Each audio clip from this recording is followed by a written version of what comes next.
If you've ever hiked at the height of summer, you know how challenging it can be to push through the trail while the sun, heat, and humidity seem to squeeze at you for every drop of sweat.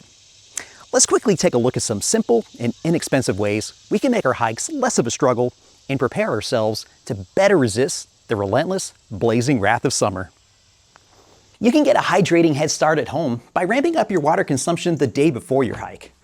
This will better ensure you're starting off well hydrated instead of trying to play catch up once you're already sweating out on trail.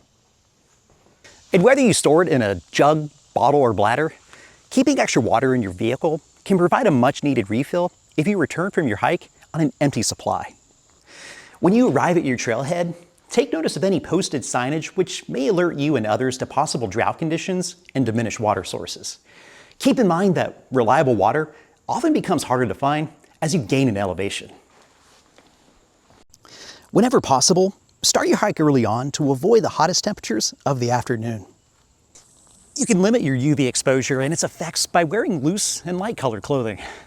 I like making use of my cozy, moisture-wicking merino wool sun hoodie when out in direct sunlight, no matter the season. A brimmed hat can also be a solid solution for protecting one's face, neck, and shoulders. Alternatively, a basic umbrella can serve as an effective yet bulky shield against the sun's harmful rays. If you plan on collecting and filtering water, don't skip out on viable sources you come across the way. At 2¼ pounds per liter, it can be easy to forego that added weight just to keep your pack lighter. It's much better to have more water and not need it than to need it and not have it. Staying hydrated involves more than simply drinking water. When you sweat, your body also loses electrolytes such as sodium and potassium. If those electrolytes aren't replaced, you may experience headaches, dizziness, and brain fog, all of which I've experienced more times than I'd like to admit.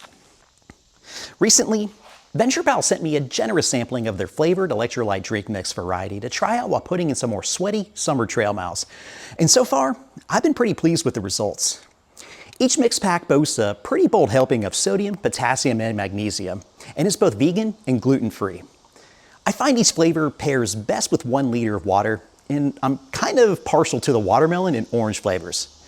I've also been enjoying their chewable tablets, not only while on trail, but also during long and sweaty summer lawn care sessions when I need a little extra life support in between hydration breaks. If you'd like to learn more about VenturePal and their broad collection of water and dietary supplements, I've included a link in the video's description where you can score a tasty 15% off a future order. The FireRod app can be a valuable tool for locating potential water sources.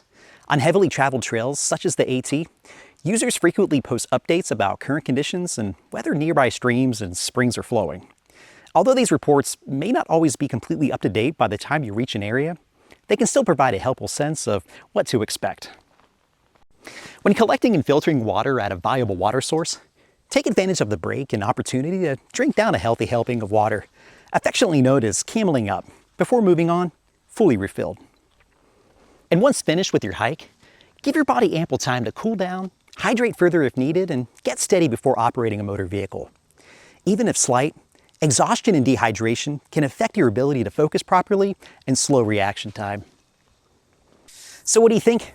Do you have any extra heat-beating hiking tips that you feel should be added to this list? Let me know down in the comments section if you do. And if you'd like to dig into other ways to help make your future hikes more comfortable, go check out the video over here. And as always, stay safe out there, guys.